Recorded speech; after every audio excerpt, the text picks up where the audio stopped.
Hello students, welcome to word channel. आज के इस वीडियो में मैं आप लोग को पढ़ाने वाला हूँ क्लास 11th ओसीएम से चैप्टर नंबर 2 और आज का हमारा टॉपिक है प्राइवेटाइजेशन ऑफ इंश्योरेंस। आगे बढ़ने से पहले मैं आप लोग को एक इन्फॉर्मेशन देना चाहता हूँ। अगर आप लोग ने हमारी चैनल को सब्सक्राइब नहीं किया तो जल्द से जल्द कर लेना, बिकॉज जब तक आपका 11th और 12th फिनिश नहीं हो जाता तब तक मैं आपके लिए ऐसे ही वीडियोस बनाता रहूंगा और मैं गारंटी देता हूं कि पूरे यूट्यूब पे कोई भी ऐसा चैनल नहीं होगा जो इस तरह का कंटेंट प्रोवाइड करता होगा। और अगर डिस्क्रिप्शन में व्हाट्सएप ग्रुप की लिंक देके रखिए, आपने ज्वाइन नहीं किया तो जल्द से जल्द ज्वाइन कर लेना उस व्हाट्सएप ग्रुप, जिससे आपको टाइम टू टाइम हर अपडेट मिलता रहे। तो शुरुआत करते हैं आज के हमारे इस टॉपिक की।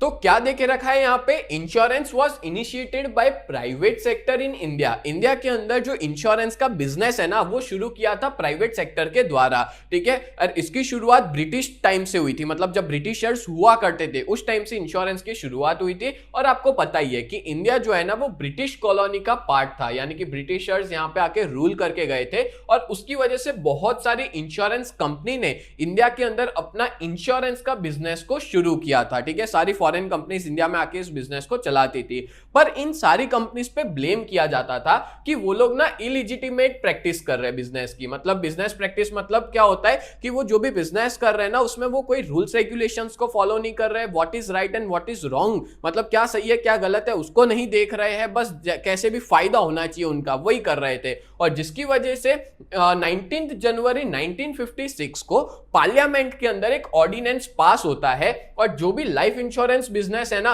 वो पूरा हो जाता है नेशनलाइज्ड। नेशनलाइज्ड का मतलब होता है कि जितने भी लाइफ इंश्योरेंस के बिजनेस कर रहे हैं प्राइवेट वाले या जितने भी है वो सारे अब गवर्नमेंट चलाएगी बिजनेस, ठीक है। मतलब प्राइवेट की एंट्री बंद कर दी। एंड LIC वाज सेटअप, मतलब कि जो life insurance corporation of India, आपने नाम सुना ही होगा, LIC जो है वो उस टाइम पे शुरू हुई थी। एंड दस the monopoly of life insurance corporation was establish, और जिसकी वजह से जो LIC है लाइफ इंश्योरेंस कॉर्पोरेशन उसकी एक मोनोपोली आ गई थी। बहुत से बच्चों को नहीं पता होगा मोनोपोली का मतलब होता है कि मार्केट के अंदर उनके अलावा और कोई नहीं है। अगर मान लो मेरे को इंश्योरेंस करवाना है तो मैं सिर्फ और सिर्फ LIC से ही करवा सकता था, ठीक है। क्यों? क्योंकि सारे के सारे बिजनेस क्या हो गए लाइफ इंश्योरेंस के नेशनलाइज्ड हो गए और पूरा का पूरा LIC के अंदर आ गया। अब जिसकी वजह से मार्केट के अंदर LIC की क्या आ गई थी, मोनोपोली आ गई थी। आगे बढ़ते हैं तो नेक्स्ट जनरल इंश्योरेंस। अच्छा, आपको पता होना चाहिए कि लाइफ इंश्योरेंस अलग है, जनरल इंश्योरेंस अलग अलग चीजें है, ठीक है। तो जनरल इंश्योरेंस भी इंट्रोड्यूस हुआ था ब्रिटिशर्स के दौरान,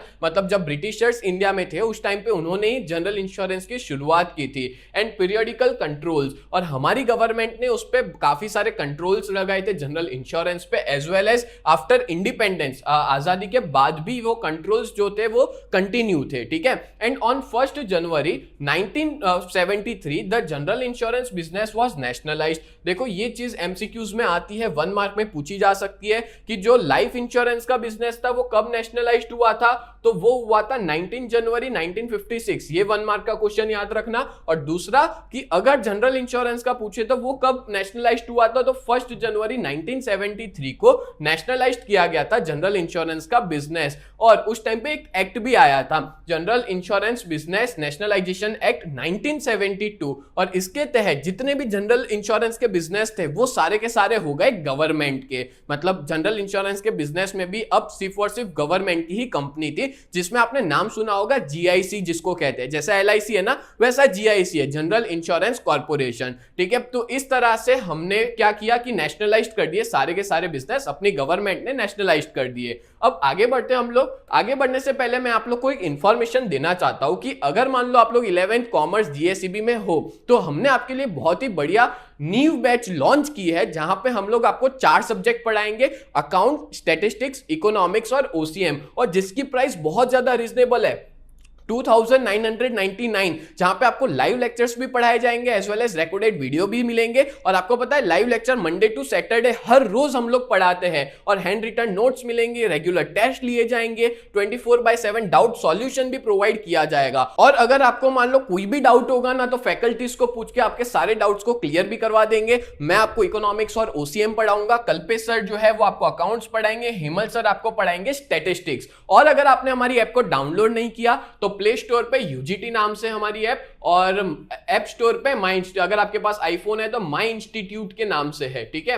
और अगर आप हमारा कांटेक्ट करना चाहते हो तो इस नंबर पे कांटेक्ट कर सकते हो 7202012221। और अगर आप हमारी वेबसाइट को विजिट करना चाहते हो, ठीक है, तो ये वेबसाइट है हमारी www.ugt.co.in। ठीक है, यहाँ पे भी इसकी डिटेल्स आपको मिल जाएगी, यहाँ पे जाकर के भी सारी चीज पता लगा सकते हो। ठीक है, चलो आगे बढ़ते हैं। अब नेक्स्ट तो क्या देके रखा है, to analyse and appraise the working of insurance sector a committee was appointed. अब होता क्या है, जैसे जैसे टाइम जाता है, आजादी होती है, उसके बाद जैसे जैसे टाइम जाता है, तो ये जो इंश्योरेंस सेक्टर है ना, उसका वर्किंग और अच्छा करने के लिए और अप्रेज करने के लिए ऐसा रिकमेंड किया जाता है कि अब हमको ज्वाइंट बिजनेस करना चाहिए। अब देखो, पहले ना फॉरेन कंपनियों को अलाउ नहीं था कि वो एंटर करे, बट अब ज्वाइंट बिजनेस की डिमांड है कि ज्वाइंट बिजनेस करना चाहिए, जहां पे फॉरेन इंश्योरेंस कंपनियों को इंडियन काउंटर पार्ट यानी इंडियन कंपनियों के साथ मिलकर काम करवाना चाहिए। और उसी की बेसिस पे IRDA यानी कि insurance regulatory and development authority setup होती है